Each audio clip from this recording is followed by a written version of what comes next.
மீனவர்களோட உயிர் எந்த அளவுக்கு முக்கியமோ அந்த அளவுக்கு ஈழத் தமிழர்களோட அவங்களுடைய கனவுகளும் அவங்களுடைய வாழ்க்கையும் நமக்கு ரொம்ப ரொம்ப முக்கியம். நம்ம மீனவர்கள் படுற இந்த கஷ்டத்தை எல்லாம் பார்த்து ஒரு பெருசா ஒரு கடிதம் ஒண்ணு எழுதிட்டு அதுக்கப்புறம் கப்சிப்னு சைலண்டா போறதுக்கு நாம ஒண்ணு இந்த கபட நாடக திமுக அரசும் கிடையாது.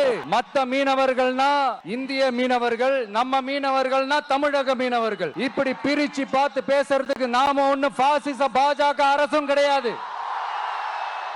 நிரந்தரமான தீர்வு, நிரந்தரமான ப்ராப்ளத்தை சால்வ் பண்றதுதான் நம்மளுடைய ஒரு முக்கியமான ஒரு அஜெண்டாவே. சரி, இப்ப நம்ம நாகப்பட்டினம் ஏரியாவுக்கு வருவோம். இங்க இருக்கிற மண் வளத்தை பாதிக்கிற இறால் பண்ணைகளை முறைப்படுத்தணும். அப்பதான் மீனவர்களோட வாழ்வாதாரமும் விவசாயிகளோட வாழ்க்கையும் பாதிக்காம இருக்கும். கடலோர கிராமங்கள்ல மீன் அரிப்புல இருந்து பாதுகாக்கிற அலையாத்தி காடுகளை அழிக்கிறத பத்தி தடுத்து நிறுத்தி அதுக்கு ஒரு வழி பண்ண வேண்டிய அரசாங்கத்துக்கு இதை விட ஒரு முக்கியமான ஒரு வேலை ஒண்ணு இருக்கு. அது என்ன தெரியுமா?